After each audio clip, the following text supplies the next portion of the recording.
The airlock hissed open, and General Vask of the Threnn Dominion stepped into a room that smelled of blood and burnt circuitry. 40 of his elite guard lay, scattered across the floor of the human freighter, armor scorched, weapons still in their hands. Not one had fired a shot that hit its mark. In the center of the wreckage stood a single human woman, unarmed, palms raised, blood dripping from a cut above her eyebrow. "Where is your fleet?" Vask demanded, his translator crackling. "Where are your warships? You destroyed my finest soldiers with your bare hands." The woman, Captain Elena Reyes of the Earth consular vessel Marigold, smiled through the pain. "We don't have a fleet, General. We told you that at the negotiating table.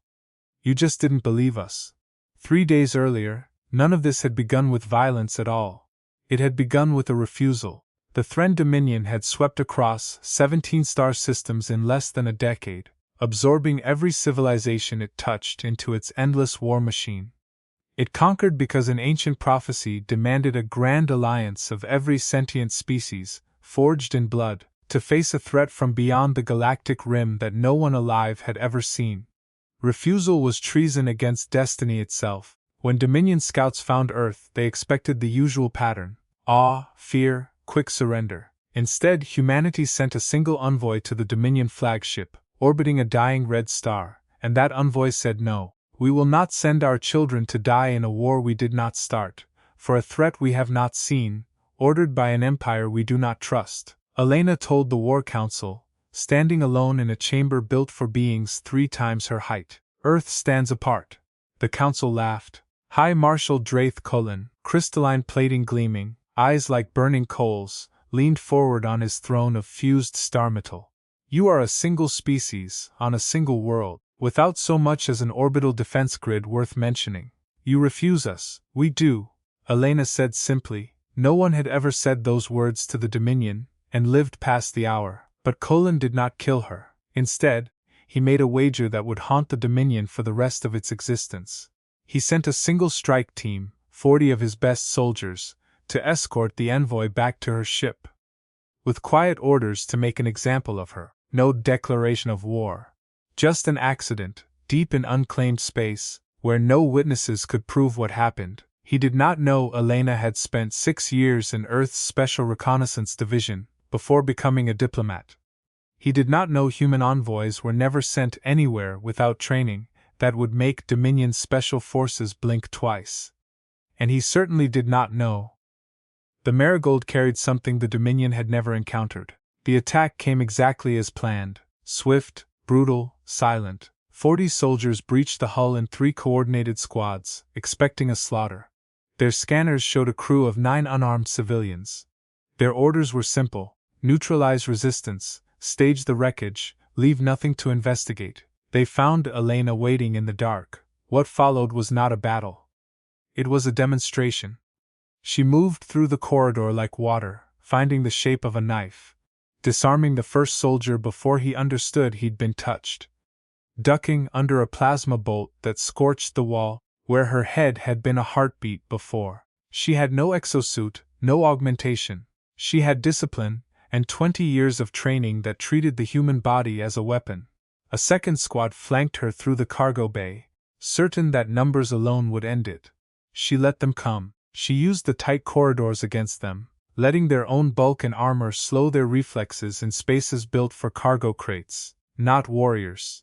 Each strike she landed was economical, precise, never more force than necessary. It unsettled them more than brutality would have. They had trained to fight enemies who wanted them dead. They had never trained to fight someone who simply wanted them stopped.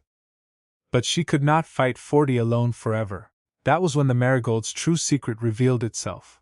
The crew, 6 engineers, 2 medics, 1 elderly astrophysicist who once refused a Nobel Prize because he didn't believe in individual credit for collective discovery, rose from hiding and fought beside her. Not soldiers, ordinary humans trained for exactly one nightmare scenario. Because Earth's doctrine held that every citizen sent beyond the solar system might one day need to defend their crew with their own hands. The astrophysicist, 71 years old and unarmed, used nothing but a fire extinguisher and the ship's own emergency bulkheads to trap 4 soldiers in a maintenance corridor. The medics worked in tandem, one distracting, one disabling, treating the fight itself like a triage problem to be solved rather than a battle to be won. They did not win because they were stronger.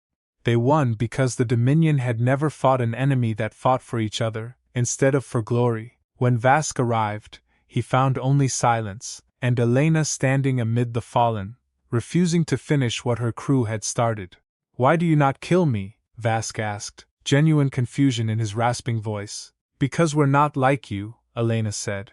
"We don't fight because we love war, we fight because sometimes we have no other choice. And I'd rather end this without one more body."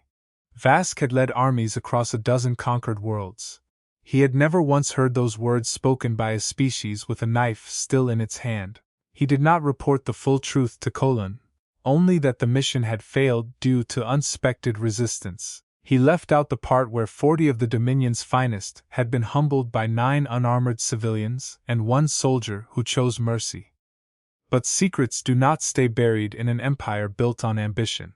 Word spread through the officer corps like wildfire, not of Earth's weakness, but of something far more dangerous, Earth's choice. A species that could have killed 40 invaders, and instead let them live, carried a kind of strength no crystalline blade could cut through. Colin summoned Elena again, this time as an equal, though Dominion pride would never call it that. Instead, he offered a second wager. "You will face our trial of Ascension," he said. "One combatant of your choosing against our champion. If yours wins, Earth is left in peace forever. If you lose, your species joins the Grand Alliance, and fights whatever war we deem necessary, for as long as we deem necessary." The chamber went silent. "Who is your champion?" Elena asked. Colin's smile revealed rows of obsidian teeth. "Threxa Vol, undefeated in 400 trials. Killer of champions from 31 species." Elena did not know, in that moment, that Threxa had lost someone in every war the Dominion had fought. A mate, a daughter, an entire birth clutch of siblings, sacrificed one after another to a prophecy that demanded blood before peace. Threxa did not fight for glory. She fought because she no longer knew how to be anything else. Earth sent no soldier to the arena that day. They sent Marcus Chen, a 63-year-old field medic, who had spent 40 years treating wounds on battlefields he never chose, who had carried more wounded off dying ground than any Dominion warrior had ever killed. The council roared with laughter when he stepped into the arena unarmed, carrying nothing but a medical satchel. "This is your champion?" Colin demanded. "An old healer? You asked for our best fighter," Elena said calmly from the platform. "We're giving you our best human." Threxa circled Marcus like a predator circling wounded prey, twin energy blades humming with restrained lethality. Every instinct honed across 400 trials told her to end this in a single strike, to grant him the mercy of speed if nothing else. But Marcus did not raise his hands. He knelt, opened his satchel, and began treating a shallow cut on his own forearm, one he could easily have ignored. The arena's massive crowd fell into confused murmurs. This was not defiance, this was not surrender, it was something the Dominion had no word for. "What are you doing?" Threxa hissed, blades trembling with confusion instead of aggression. "Showing you I'm not your enemy," Marcus said quietly. "I never wanted to be." For the first time in 400 trials, Threxa Vol hesitated. She had killed warriors who screamed defiance, and warriors who begged for mercy. She had never faced someone who simply refused to acknowledge the fight at all. "Strike me if you must," Marcus continued, not looking up. "But I won't raise a hand against you. I've spent my whole life patching up what wars like yours leave behind. I'm tired of it, and I think, somewhere under all that armor, you might be tired too." The arena held its breath. Even Colin leaned forward, his coal-bright eyes narrowing, sensing something slipping out of his control. Threxa's blades dimmed, then extinguished. She had lost her mate to a war she never chose, her daughter to a prophecy she'd stopped believing in decades ago. Kneeling before her was a being who had spent his entire life undoing the very damage her kind specialized in causing. She lowered her weapons and wept in front of witnesses for the first time since her daughter's death. Colin surged to his feet. "Kill him! That is an order!" Threxa turned to face her High Marshal and raised her blade toward the Dominion instead. "No," she said. "I am done killing for a prophecy that has cost me everything and given me nothing. This human showed me more honor kneeling unarmed than this empire has shown in 400 trials of blood." Chaos erupted through the ranks. Half the assembled warriors, veterans who had buried their own children to the endless war, lowered their weapons beside her.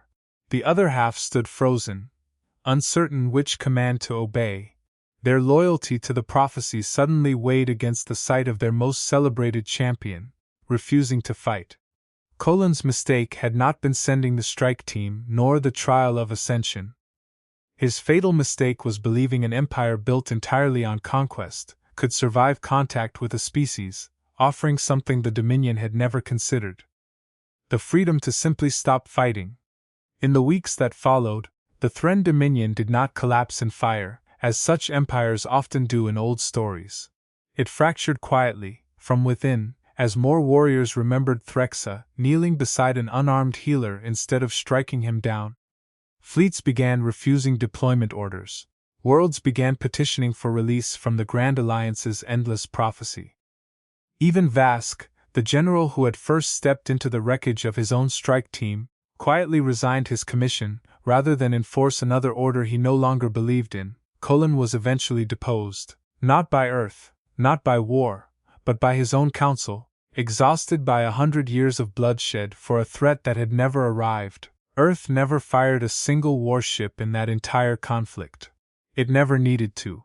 Humanity had shown the galaxy something far more dangerous to tyrants than superior weapons: the simple, unshakable choice to remain human, even surrounded by those who had forgotten how. Years later, when new alien delegations arrived at Earth's border, nervous and uncertain, they were met not by warships but by a small greeting party: Elena Reyes, now gray-haired and smiling; Marcus Chen, still carrying his medical satchel out of habit; and Threxa Vol, who had chosen to make Earth her home, and who now trained young human diplomats in a very different kind of strength. "We heard you don't fight wars you don't believe in," one nervous arrival said, eyes wide. Elena's smile was warm and utterly unshakable. "We don't fight wars at all if we can help it," she said. "But, if you ever wonder what happens to those who mistake our peace for weakness, ask the Threnn." The delegation exchanged uncertain glances, unsure whether they had just been reassured or warned. Perhaps, Elena thought, it was meant to be both. Behind her, Threxa Vol watched the newcomers with the patient eyes of someone who had once believed peace was a weakness, and had paid for that belief in everything she loved. "I fought for 400 trials," she said. "I never once felt what I feel standing here. Ask yourselves why that is, before you ask anything else of this world." Far above the greeting hall, the Marigold still flew. Older now, its hull patched in a dozen places from that first desperate boarding, kept not because Earth needed it, but because some things were worth remembering exactly as they happened. The Threnn Dominion, what remained of it, became something unrecognizable to the empire Colin once ruled, a loose confederation of worlds finally free to choose their own wars, or choose none at all. And on quiet nights, when new officers asked how such a vast empire could be undone, without a single battle fleet ever crossing its border, the soldiers always gave the same answer. "It wasn't a battle fleet that beat us," they would say. "It was a species that simply refused to become what we were,